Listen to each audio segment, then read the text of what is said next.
This is Soundstage founder Doug Schneider. You're listening to the Soundstage Audiophile Podcast, your semi-regular deep dive into news, facts, opinions, and anecdotes about everything that really matters in the world of high-performance audio.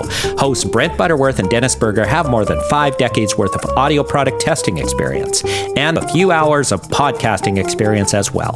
Now, here's Brent and Dennis.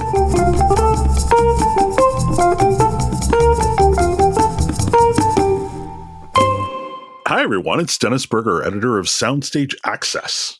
And Brent Butterworth, editor of Soundstage Solo. And we both write for the Soundstage Network, which is a collection of 9 microsites covering all sorts of topics on audio, from very affordable stuff to very high-end stuff to headphones and just about everything in between.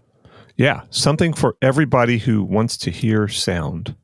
Yeah. That's good. So I think we got a pretty good collection of topics this week. I want to start in sort of a weird avenue. I want to start with a comment thread on Audio Science Review. And it was specifically a comment by Sean Olive that stood out to me. It's a thread about the Harman curve. It was a comment by Sean that I thought was interesting. Who's Sean Olive? Who's Sean Olive? Should we say? Dr. Sean Olive, researcher for Harman, compatriot of Floyd Toole, probably responsible for a lot of the research into what makes headphones sound good, and for most people. So, but he had a really interesting comment on this thread that I thought was sort of a mic drop that got ignored. Everybody went back to their own sort of tribalist, thoughts, and so I want to shine a light on this comment and sort of talk about why I thought it was interesting. What do you want to talk about this week? I want to talk about an article. This is going to be weird. It's going to be a little different for us, but we're going to talk about an article that was in Harper's magazine. Which is for anyone who doesn't know Harper's, and there's probably a lot of people who don't, because there's no newsstands anymore, and Harper's is still published in print. The December 2022 issue of Harper's, and I wouldn't have known. I used to read Harper's a lot, don't so much anymore. But they actually a PR person pitched this to me. I guess she was a PR person for Harper's, and the article is called "Corner Club Cathedral Cocoon." Now, that could be anything, but the subtitle is Audiophilia and Its Discontents by Sasha Frere-Jones. And Sasha Frere-Jones is a pop music writer. He was a pop music writer for the New Yorker magazine for about 10 years. And it's pretty well known, but in this article, he decides to start to explore being an audiophile and what that means, and kind of rethinking his attitude about audio gear. And he goes on something of a journey to find out, to find some of, at least what he considers to be the leading lights in audio, to sort of, it's a journey of discovery, a search for meaning. And it doesn't have any dogs in it, but it's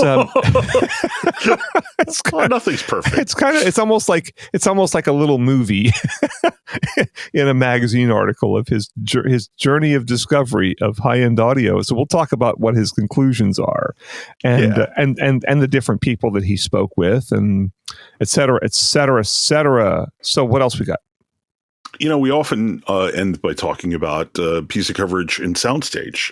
We often go to the show coverage, but one of the things that we've overlooked is the YouTube channel, the Soundstage Network YouTube channel. And there's specifically a segment on there called Soundstage Real Hi-Fi with our founder and guiding light, Doug Schneider. He's got a new video up called Hi-Fi Will Never Die Because Skateboarding Didn't. And that sort of drew my attention. I think it's a really cool video, and I wanted to sort of point people in the direction of that video. And I thought you and I might also have some thoughts about the discussion. So I want to kind of dig into that. And, but first, before we get to that, let's talk about this Audio Science Review comment thread and Sean Olive's comment thereon. So, unsurprisingly, this is a comment thread about the Harman target curve. and basically boiled down to someone, pointing out, hey, I EQ'd my headphones to match the Harman target curve, and I didn't like it, so Harman target curve is bad. And there's a big long discussion, I think it's like 20 something pages, about different aspects of the research and the Harman curve, and the fact that, some people prefer more bass, some people prefer less, but was this one really interesting comment in particular that I want to shine a light on. And I wish it had gotten more attention. I wish this had been the direction the conversation went in, but it died on the vine for some reason. But anyway, basically what it boils down to is somebody came in and said, look, we're talking about all of these listening tests and blah, blah, blah. And I really think that, these listening tests should be limited to, AES members, right? Card carrying AES members should be doing this research. And Sean brought up a really, really good point. AES member card as criteria. Have you not seen the audiometry data collected by the House Ear Institute at AES convention? Basically, what he's talking about, the fact is most, card carrying AES members have significant hearing loss because of their, of the occupational hazard of hearing loss in the audio industry. And he's like, why? He's like, most AES members would not qualify as trained listeners in the Harman panels. So, he was like, maybe if we started making hearing aids, they would. But I expected that to get, I don't know, it's kind of like he was dropping the mic and tossing a bomb at the same time, and people just sort of ignored it and went back to their previously scheduled conversation, which was Harman curve bad, Harman curve good. But I've been babbling enough. What do you think about this, man? Well, I see it as a little bit of a missed opportunity. Because so much of what the guy that Sean is responding to, and I'll say that Sean is a scientist and he's also Canadian.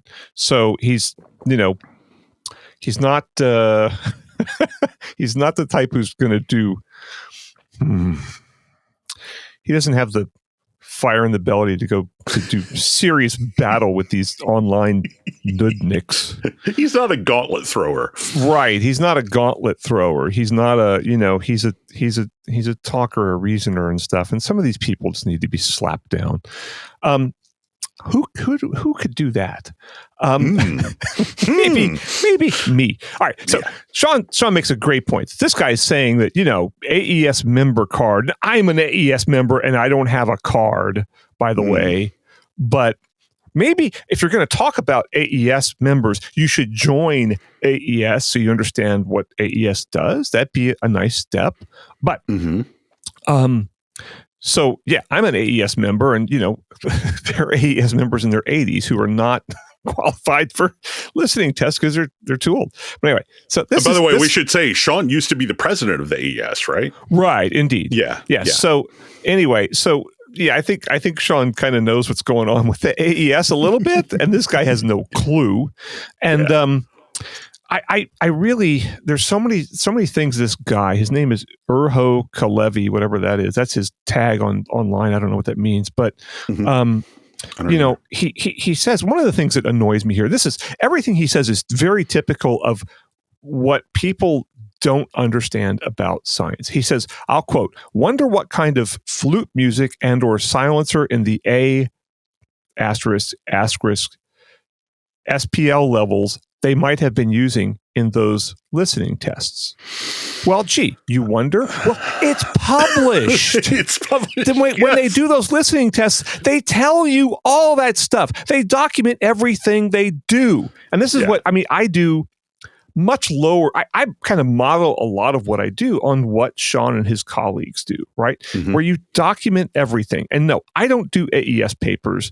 I do articles for websites, right, that are consumer websites. But I still try to document as much as I can and explain to people how I did it. Okay, so, gee, if you're wondering how a scientist did their work, just go read it. It's published. Okay, so that alone makes this guy not an individual who I would say has has put substantial thought into his opinions. Or there's another problem with it, and I think this is going to be a recurring theme in this episode. It plays right into the notion that high fidelity audio reproduction is for an anointed few, and they are the ones who are the tastemakers and the arbiters of what is good and what is bad, and theirs is the only opinion that really matters. And he seems to have this attitude that, like, you know, a university janitor should not have any say in what is good or bad sound. And to that I would ask, why don't we want to sell a university janitor on higher fidelity audio reproduction? Shouldn't he benefit from it? Isn't his opinion on what sounds good every bit as valid as yours or mine? You know, I mean, it's maybe more so. Hey, look, a lot of audiophiles like really bright sound without much bass. Yeah. That's not realistic. Right. I'm a musician. I know. And But they like that because it shoves the detail up in their face, and that's an experience they like. But most people don't like that. That doesn't make them better. That just makes them different. Right. Yeah.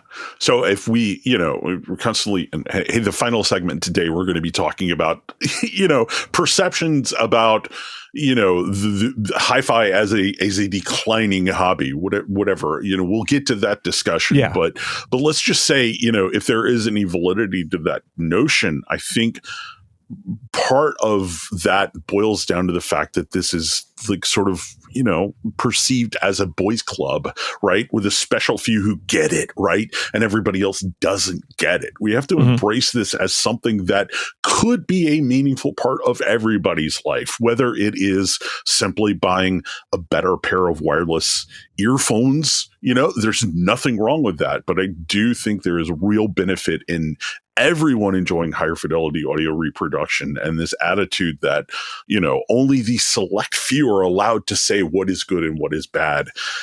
That's another, I wish that had been picked up on and run with, but it just, like I said, it sort of died on the vine. Yeah. And also I really kind of playing into that same thing. He then talks about how, you know, the Harman Curve test group members might have been some half-deaf DJ and university's janitor. The rest being just senior students of university, about half probably in hangover. Well, these are idiotic comments from someone who just has no critical thinking skills whatsoever. I actually have a different attitude towards listening tests than Sean does. My attitude now, let's not forget, I'm working on. Sean can do a few major projects a year. I do a colossal amount.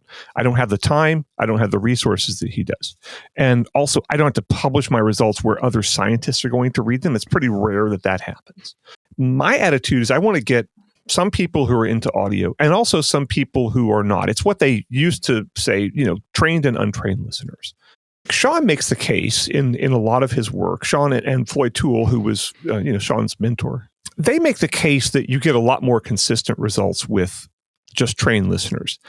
And there's no question about that. They have made the case that is true. And having untrained, sort of more random listeners randomizes the results a lot more. Scientists want to get kind of good, clean results, right? They don't want to look at something and say, well, gosh, we just don't know. It's kind of random. And that's good. If I were someone designing, voicing audio products, I would want to go with that rather than the results that Brent Butterworth gets. As sadly one of the few people who does, blind testing outside of science. And I think that's probably the big differentiator is Sean is doing work to develop products. You were doing work to help people decide which products to buy. Find out how people react to products. And a lot of what he does overlaps with that too. But I'm kind of looking at like, well, how do average people respond to these things? And I kind of don't care if my results are, all I'm trying to do, I'm not trying, like Sean, I am not trying to prescribe anything. I'm trying to figure out what people will like. Yes. He's trying to come up with some kind of, you can't take a whole bunch of random people off the street and probably get really, useful clear results. Sometimes I do. Like I just did some sound bars, right? And with some non-expert listeners. And I was really happy that the one I liked the best was the one they liked the best. And it was a surprising result because it was one of these little tiny sound bars, like 14 and a half inches wide. But it was wonderfully engineered and voiced. It was really, really good. So nice. They liked the one, but they liked it for kind of the same reasons. And so, however, some of the other ones that I liked, they didn't like so much. And, people judge things because, it can be actually like kind of audiophiles tend to like stuff that's really dynamic. And a lot of people don't. They don't want to have sounds jarring them out of their seat because, they're not looking for a wild ride. They're looking for something they can sit down and throw some Netflix streams on in the evening to relax to. And they're not looking for something that an audiophile might be looking for. So if there's a wide range of reactions to the products that I'm talking about, I want to be able to tell my readers, hey, look, yeah, it wins in a blind test, but however, you may not like this or that, right? All I'm trying to do is make it to where my readers pick stuff and then they send me an email or make a comment somewhere that said, hey, I got this and I liked it. And what I don't want is when someone says, hey, I bought this and I hate it. Yeah. That makes me reconsider what I do. I mean, sometimes you get comments that are like a real emotional reaction, and sometimes people just have, an inflated sense of what they really know about audio. And also, there have been times in the past where I have fallen into the trap of getting into a mode of thinking that this is correct, right? This is the right way to do it. And for a long time in my career, I had an aversion to things like nighttime mode on receiver, dynamic range control. And I still don't like to use it for myself. But when I was setting up a media room system for my dad, and he's looking over my shoulder and asking me like, what is this? What does it do? And we ran across, nighttime mode. Like, what is that? And I explained it to him and it basically was like, this is bad. Right. And then, and then he started using it and he was like, God, I just can't. It's like, I'm having to turn it up and turn it down. And it just he's like, can we turn on that nighttime thing, to see if that helps? And like, I just held my tongue and did it. Right. And all of a sudden, he's using his home theater system more and more consistently, and he's watching television with it, and it's on every night. And that made me rethink. It's like, well, wait a minute, like, why did I, why did I have this? Why can't I just admit, no, I prefer this? And so I'm trying to make it sound more scientific. But if it makes my dad use his system more, right, and he's enjoying higher fidelity performance from his movies and his Netflix stream, like, why is that a bad thing?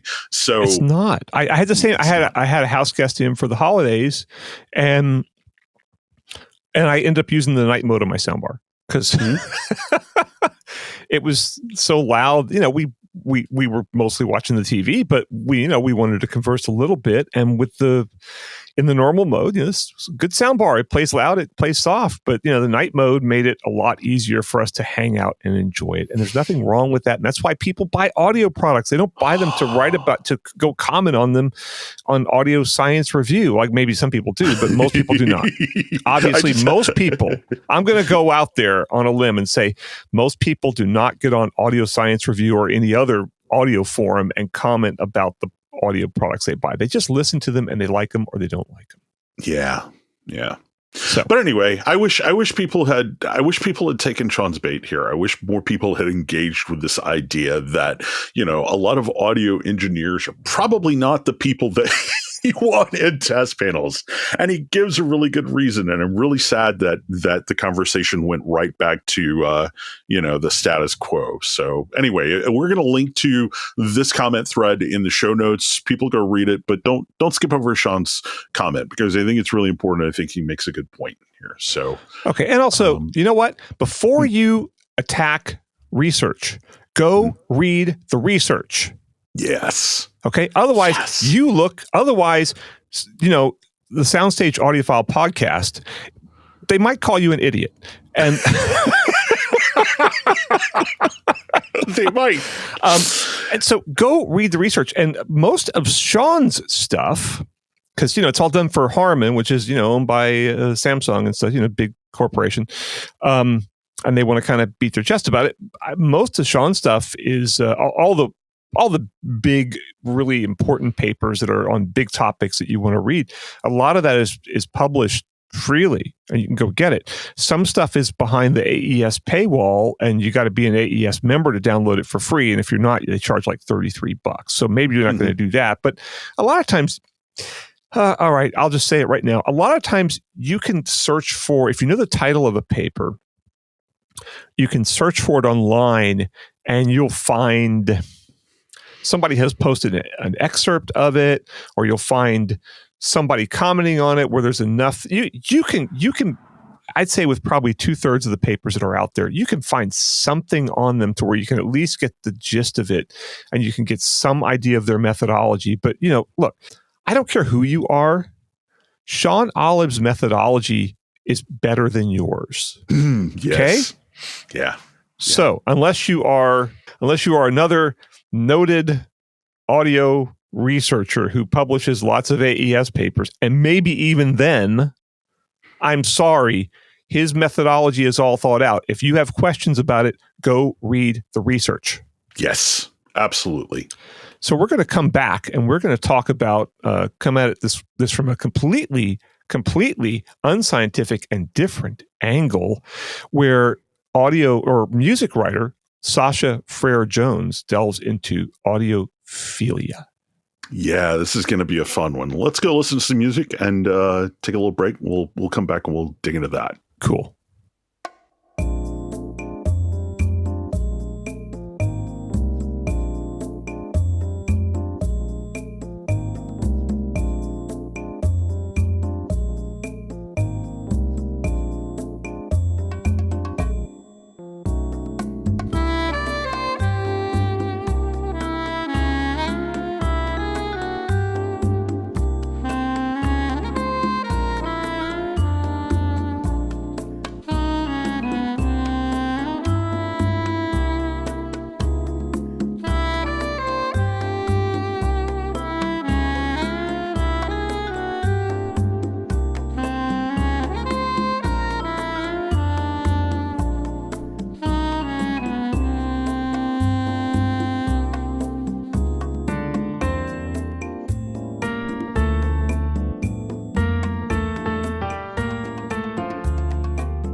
And we're back. This is the Soundstage Audiophile Podcast. I'm Brent Butterworth. And I'm Dennis Berger. And we are going to discuss an article called Corner Club Cathedral Cocoon. I don't know why they called it that. Well, I do. Because it alliterates. He actually explains in the course of the story where that comes from, though. Oh, does he? I guess it's a long story, man. It is a long story. So do you want me to explain? Pardon me for missing something. Yeah, tell me why. Because I think that's something I missed in the story. Tell me why. So you break down. Let's just say this is by Sasha Frere-Jones, who was the pop music writer for The New Yorker for, I think, about 10 years, and whose work I've read a lot of as a former frequent reader of The New Yorker.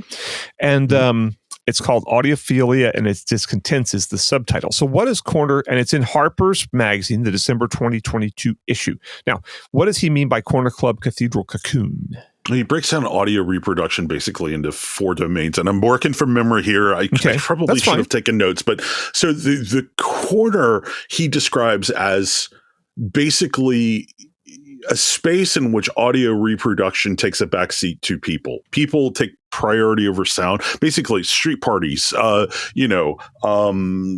whatever, like festivals, things like that, right? That's the corner, right?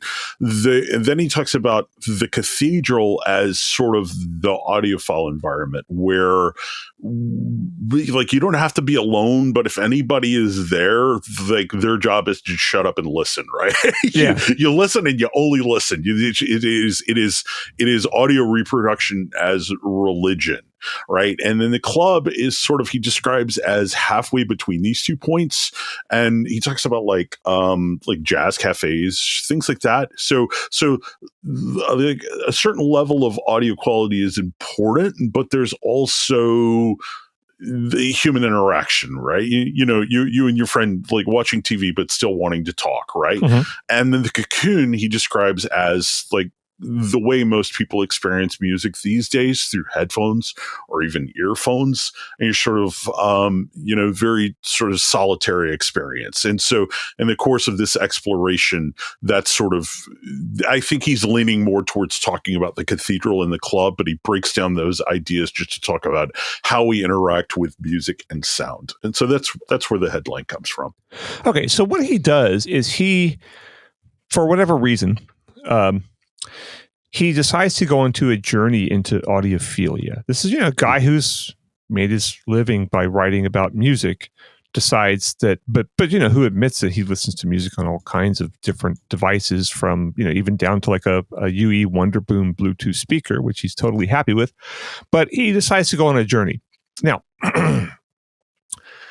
I will say, this guy is like the living embodiment of, that famous illustration from the New Yorker, which has been made into posters, where they show New York City in like great detail and all the different neighborhoods and stuff like that. And then you go over the Hudson and it's like New Jersey, Yeah. the Midwest, California, Right. the Far East. Like, there's just nothing worth even talking about west of the Hudson. And this guy is sort of what I call the Professor and Marianne effect, where like the first season of Gilligan's Island, that they were just and the rest. Yeah, and the rest. It's just sort of like there's the New York and the rest. So this guy goes into an in-depth, exploration of audiophilia, and indeed talks to noted audiophiles and audio manufacturers. But he doesn't seem to talk to anybody outside of New York City, which is going to limit it in a lot of ways, because people in New York City tend to not have a lot of space, and they have there's a certain audio culture in New York City that I think is very different from what goes on in most of the U.S. and probably most of the world. Mm-hmm. He talks to audio writers like, Michael Fremer, who's the very, very famous, vinyl advocate. I don't think he talked to Fremer. I think he just references him a lot. So, but he did talk to Harper Reichert. Okay, yeah. So he did. I'm sorry. He didn't talk to Fremer, but he does reference it. He talked to Herb Reichert, who's a writer for Stereophile, who lives in, wait for it, Brooklyn. He talks to our good friend Steve Guttenberg, who was just on our podcast, who lives in Brooklyn. Mm-hmm. He talks to Devin Turnbull, a maker of bespoke speakers, who lives in Brooklyn. I'm sensing a theme here. This guy doesn't like to go any place that he can't get to on the subway. Yeah. So, but he talks about, he makes it sound like all audiophiles basically are into what, like Herb Reichert's into, which is, mostly, single-ended triode tube amps that have, under 10 watts of power or something like that, and big horn speakers that are super efficient. But he basically talks about that's the whole world of audiophilia. And there is no room for an obscure, anything with a tweeter.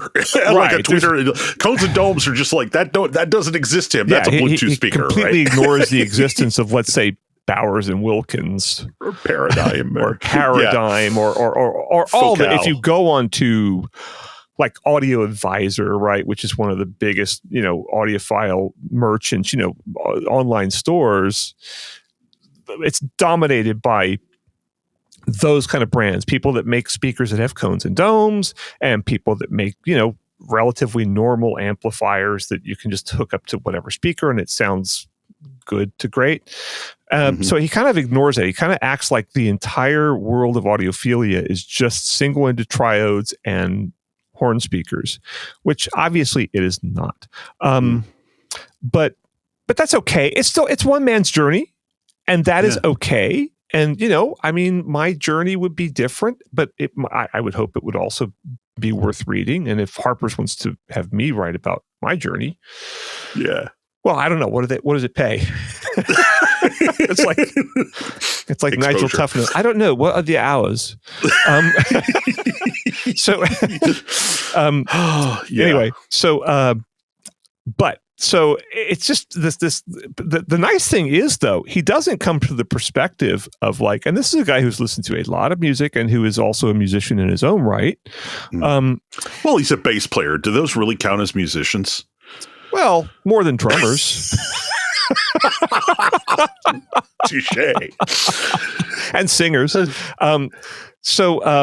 Anyway, but it's funny that he ends up, he talks to Steve Guttenberg, and Steve recommends, he's not like, well, gosh, how many tens of thousands of dollars should I spend on my speakers? Steve recommends the Klipsch RP600M, which is, I think, like $600 a pair, and which this guy finds used on eBay for $350 a pair. Mm-hmm. And I'm trying to see if he mentions even his electronics, but he doesn't. He doesn't. But that's okay. He kind of comes to the conclusion that, like, oh yeah, whatever, it's fine. And he's right in a sense that, I mean, yeah, a great audiophile system can sound incredible and can do some things, but in my view, and I think his, a decent system will tell you what you need to know about the music. And I kind of get a little annoyed by these. I don't get a little annoyed. I get a lot annoyed by all these people that demand that you spend tens or even hundreds of thousands of dollars on audio gear.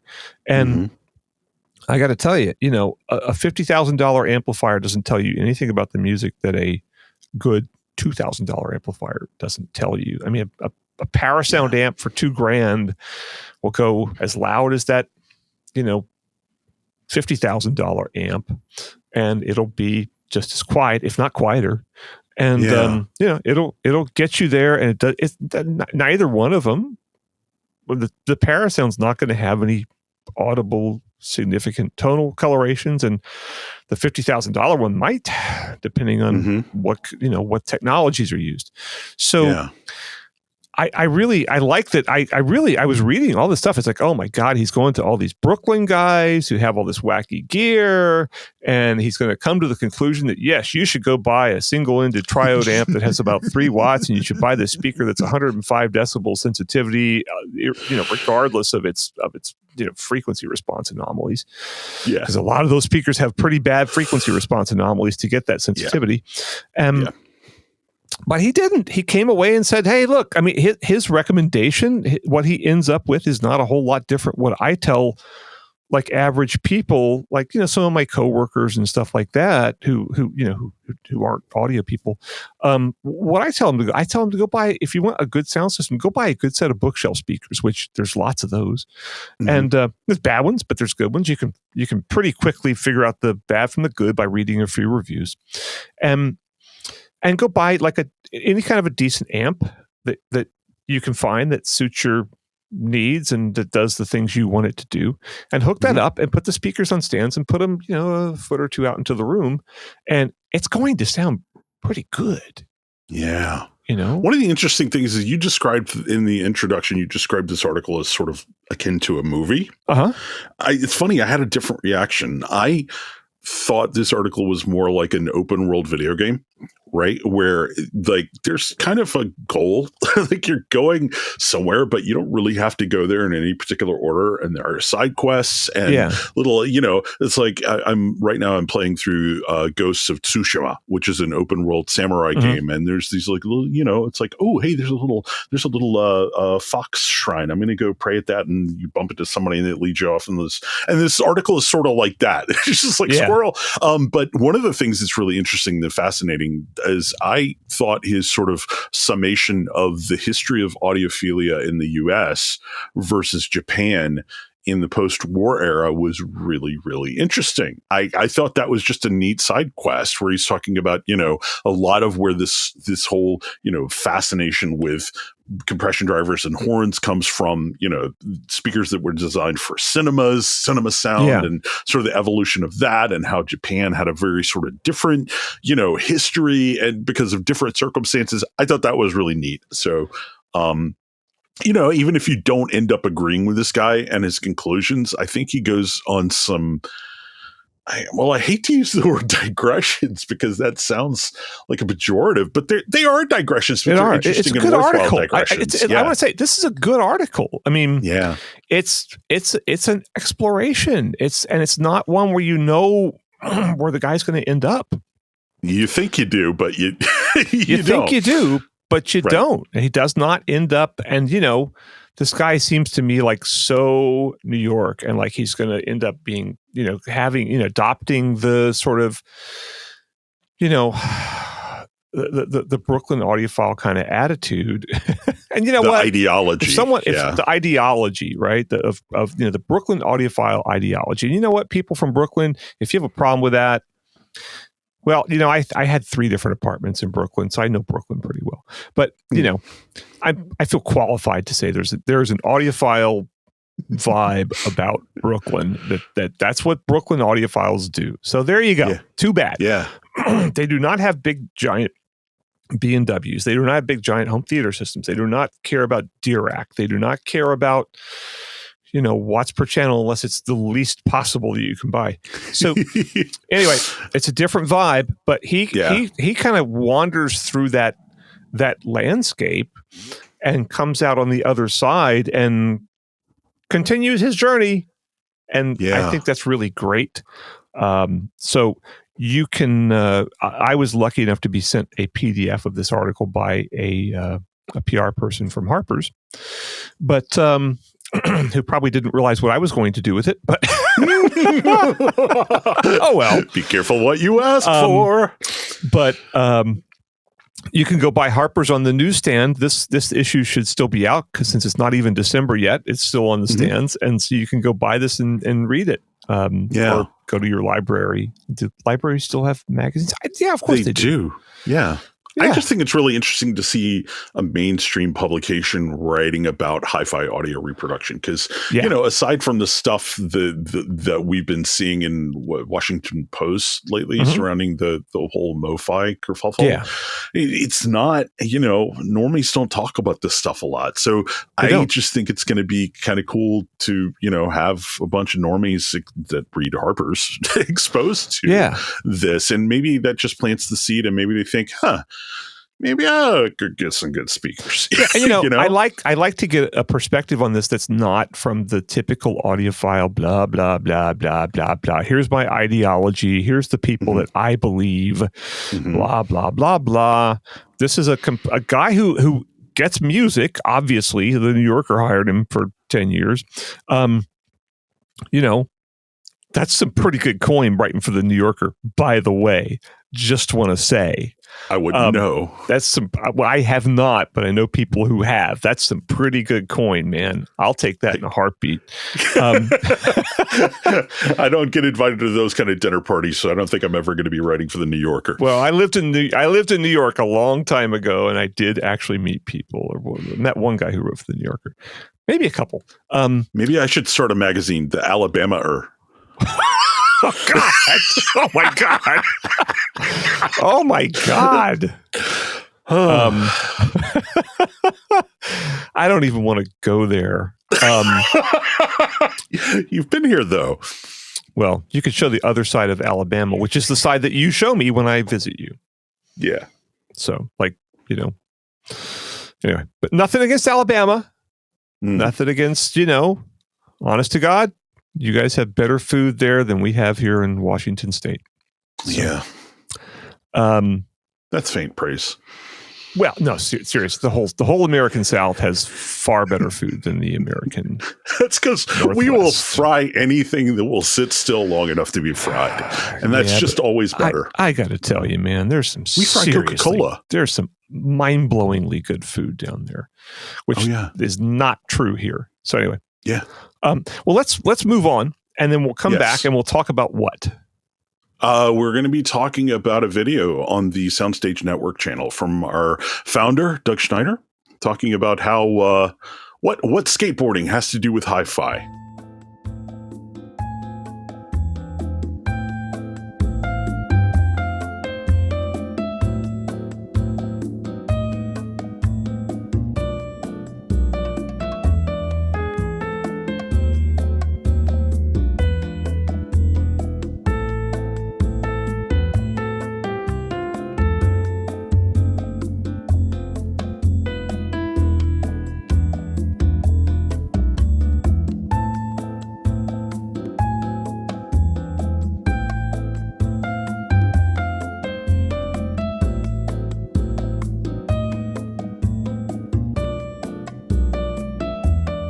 And welcome back to the Soundstage Audiophile Podcast. I'm Dennis Berger. I'm Brent Butterworth. And in our final segment today, we're going to be turning our attention to the Soundstage Network YouTube page, which we're on. The podcast actually publishes to our Soundstage Network page a couple of weeks after it publishes on podcatchers, but we don't really talk about the channel much. There's a new video up from our founder, Doug, that I thought was really cool and really different and worth discussing. And the headline is "Hi-Fi Will Never Die Because Skateboarding Didn't."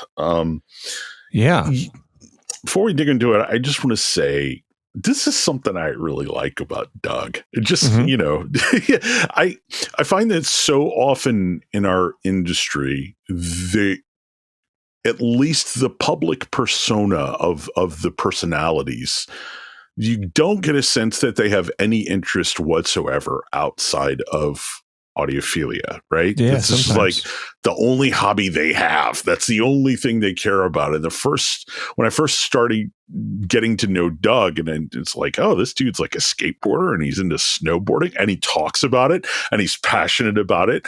I think it's cool. I think it makes him more three-dimensional. I think it makes him an interesting person. And it indicates that he has a life outside of all of this that, to me, in a way, it sort of makes hi-fi more interesting to talk to people like this for whom it is not their sole passion, because it's just like, oh, this is something that can be part of a broader appeal, right? This is something that can fit into anybody's life. It doesn't have to consume you. It doesn't have to be the only thing you're interested in. And that, I have to admit, that's the main reason I wanted to spotlight this video, because it shows, guys, we can be interested in all sorts of things, but also the flip side of that is it opens up the hobby to more people, because this doesn't have to be a thing that consumes your life. So yeah, and can we also say, I think Doug is in his early 50s or something, and he's still riding skateboards, which, boy,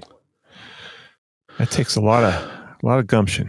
I tried in my 20s to ride a skateboard, and I looked almost exactly like a baby giraffe. Oh boy. A baby giraffe on roller skates at that. It was not pretty. So yeah, I have a lot of respect for anybody who can do it. But so what's Doug's contention here? What's he saying? Make his case. The contention here is he talks about how he was really into skating in the late 70s, and then it kind of went away and it died, supposedly. And then there was this documentary that came out, Dogtown and Z-Boys, in 2001, that sort of revitalized interest in it as a hobby. And there's this big resurgence. There are people making sort of retro decks. There are people collecting skateboard decks. And his point is, a lot of people are sort of doom and gloom about hi-fi. Oh, it's shrinking. Oh, it's going away. And Doug's kind of like, well, skateboarding supposedly went away, and now it's bigger than ever. So, right? Can we sort of look to the reasons for that, and can we sort of have some optimism that anything that involves a passion, that involves hobbies and interests, can make a comeback? So let's not write off hi-fi, Yeah. Maybe we just have to, it has to adapt. So I got to point something out here that Doug has omitted because he's too young to know. I'm a little older. Skateboarding died twice. So skateboarding was kind of big in the 60s. And that's when I started skateboarding. And you're OG. I am really OG. And back then they had for some reason I wanted a skateboard. I think because like Mike Nesmith of the Monkees had one, and I was watching the Monkees on Saturday morning TV, and he was like the coolest of the Monkees. So I wanted a skateboard, and wait, pause. Mike Nesmith was the coolest of the Monkees? Yeah. Anyway, so really? Yes. Okay. So he was the first one to have the hipster cap that is now de rigueur in places like Brooklyn. I know, but Davy Jones did like the Axl Rose dance, man. Like he was doing Axl Rose before Axl was even Axl. Okay. And I don't want to slight any of those guys. They all made their contribution. They were all great. But I think Mike Nesmith was the coolest one. Anyway. Okay. If someone said, who's the coolest audio writer, I wouldn't be mad if they didn't pick me. I think they were probably smart. But so I wanted a skateboard when I was a little kid, and they got it for me for Christmas. And I think they finally found one on like literally Christmas Eve. There was like a drugstore we went to that had one like way in the back, kind of sitting there getting all dusty. And they bought that for me. But skateboards back then had either steel wheels, which was horrible, pretty rough ride, and also no grip, or they had what they call composite wheels, which I think was like a mineral impregnated plastic, and they would wear down like really fast and really bad, and the ride was really rough, and they had no grip, and the boards were like little skinny things. The biggest trucks you could get were only probably about an inch and a half wide from the inside of one wheel to the inside of the other wheel, and they were fairly horrible, but I had a great time on it. But and a couple other kids had skateboards too. We'd like ride down the driveway, but then we saw some guy on the Tonight Show who, this is like 1970, I don't know, 5 or 4 or something, and he was doing all these tricks, and everybody saw that, and we're just like, oh my God, you can do that on a skateboard? And that was right when urethane wheels came out. And boys, when urethane wheels happened, every kid within a year, every kid in the neighborhood had a nice new skateboard. And then eventually they evolved into what like Doug shows in this video. So it died then. It died in like 1970, came back with the invention of urethane wheels. And then as Doug points out, it died again in like towards the late 80s, just because people found other things to be interested in. Yeah. And then it kind of resurged with what was it? Dogtown and Dogtown and Z-Boys. Dogtown and Z-Boys. Yeah. So I would argue, though, that the thing that really, really, really made it come back big time, at least, in my circles, was Tony Hawk, man. Well, sure. I know who he is. But I'm talking about the video game series, some of the most popular video Oh, games of all time. okay. So, yeah. That was the thing. Man, we were all playing Tony Hawk Pro Skater. And that's fun? Oh, dude, it is one of the best video games of all time. It's just incredible. And it sort of like got my entire friend circle into, man, wouldn't that be cool to do in real life? We would sit around on a couch for literally 8, 9, 10, 12 hours at a time, hitting these different virtual skate parks and doing these tricks. And a few of us were like, man, we should try this for real. Well, I learned my lesson really quick on that front, but I think that was a big part of the resurgence too. So, I'm sure it would have to have been. But I think Doug's point here is that, to say something's dead. I mean, there's an old Gordon Holt article from like 1964 or something in Stereophile talking about how hi-fi's not dead. Yeah. And hey, there was an article in the New York Times in, I think 1982 called Rubik's Cube, A Craze Ends. And they said, the craze has died. Rubik's Cube is over. And I just a few years ago, tried to pitch an article to another publication that we both write for about the resurgence. I Rubik's Cube just sold, the brand Rubik sold a couple of years ago for $50 million. It's more popular than ever. And what's funny is Rubik's makes the worst speed cubes in the world now. There's nobody who cubes actually plays with the Rubik's, and yet the company sold for $50 million. It is one of the biggest hobbies going on today. Speed cubing tournaments are just everywhere. Every state has their leaderboards. Wow. But, hey, 1982, it's dead. It's over. Yeah. So, things come back. But what would it take for Hi-Fi to come back, do you think? Well, it's not back. I mean, you go to hi-fi shows and it's packed full of people. I mean, I don't see it's an enthusiast pursuit. It's look, is your average person. I mean, I live here in a fairly normal neighborhood, and my neighbors have like Sonos and stuff. And now, granted, Sonos is pretty good gear. Yeah. And Sonos is probably actually better sounding than some of the rigs that you hear at high-end audio shows. But especially if you have a couple of Play 5s like in stereo mode. And it's very well engineered stuff. They have extremely good audio engineers there, and they have the resources to develop stuff that small high-end audio boutique companies don't. So anyway, but you're not going to have Those my neighbors are not suddenly going to go buy Wilson speakers or something like that. They're not going to suddenly go start reading these publications and embracing all that. I mean, one of them might, one person in my neighborhood might do that. Probably one person does, but it's just not going to be all that mainstream because the sort of standard mass market stuff that you get, which also does streaming and all kinds of things and brings in all kinds of convenience, actually sounds pretty good. But as an enthusiast pursuit, it's going to continue indefinitely. Yeah. It's not going to die. And I think anybody who says something's dead is just asking to be called an idiot on the Soundstage Audiophile podcast. I mean, there's so many other enthusiast pursuits. I mean, we're talking, cassette is back. All right. Oh, come on. Yeah, I know. It is, but it is. Yeah, but we're not. Let's not celebrate that. Yeah, but if it gives people joy, I think that's fine. And it seems like everything. There's an old saying is I'm like in the manner of a stopped clock. I'm fated to be fashionable twice in my lifetime. Yeah. Because just like if you look back, what is it, 30 years, like the kind of the music that's becoming retro is what happened 30 years ago. Yeah. And so I don't know what phase we're in right now, but these things, I mean, right now synth pop is coming back and people like The Weeknd are doing straight ahead synth pop tunes. Yeah. And that was from the early 80s. So do the math, whatever that's actually 40 years. But 40 years. I heard Nirvana on an oldie station the other day. I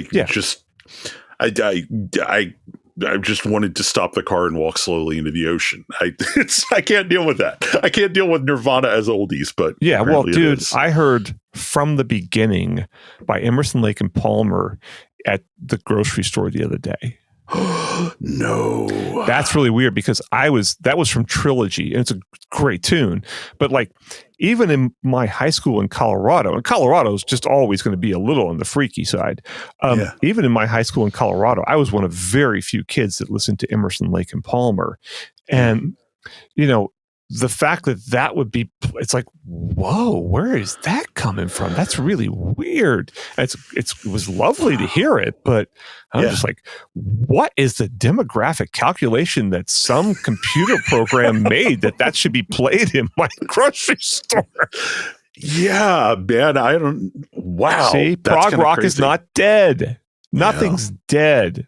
I hope there's things that we might wish are dead, but everything comes back, and as stupid as some things may, we go through phases of thinking something's really cool, and then we think it's really stupid, and then we forget about it and think, well, we'll never do that again. But then, time passes, more young people are born, and they come up thinking, oh, well, that's kind of interesting, and maybe they embrace that. So.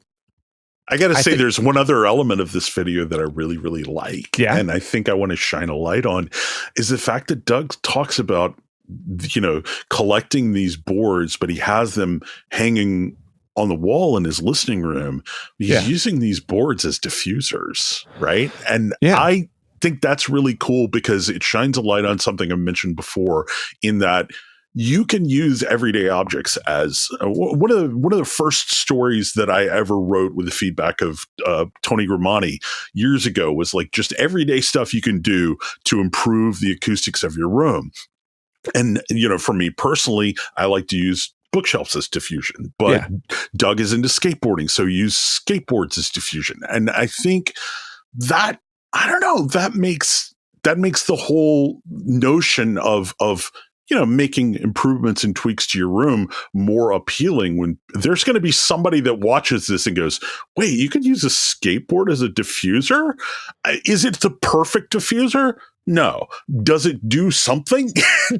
Could it make an improvement properly placed? Absolutely. No, we have to point out that these are, as Doug points out in there, the skateboards, I guess nowadays, are either concave or convex. So they're curved in some way, which makes them a lot better of a diffuser than a flat thing. Right. So they're still not ideal, but it kind of depends on how you position them and all that. So, but they're also a lot better than a flat wall. Yeah. So it's a good idea.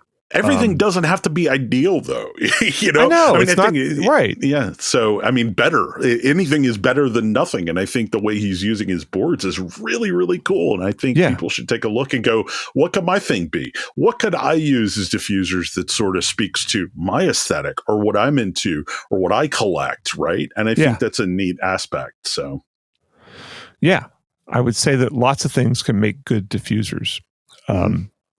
Musical instruments are not among them because they had their own resonance. Yeah, but you can make great diffusers out of, if you go get those concrete forming tubes that you can get at Home Depot or wherever, and you can pretty easily take one of those and cut it in half and make 2 half cylinders out of it, and then you get some fabric and you spray it with some contact adhesive. You stick the fabric on it, and you have a really nice looking diffuser that then you can hang. You put a couple little 1x2s in between the ends of it to bridge it, and then you drill a hole in there. That's the way that was the diffusers I used for a long time. Although to get ones that are, I think you really need. To be ideal for audio, they need to be at least 14 inches in diameter, which is bigger than Home Depot carries. So you might have to go to a construction supply store to get those, and they'll be more expensive, but they're not going to break you. Mm-hmm.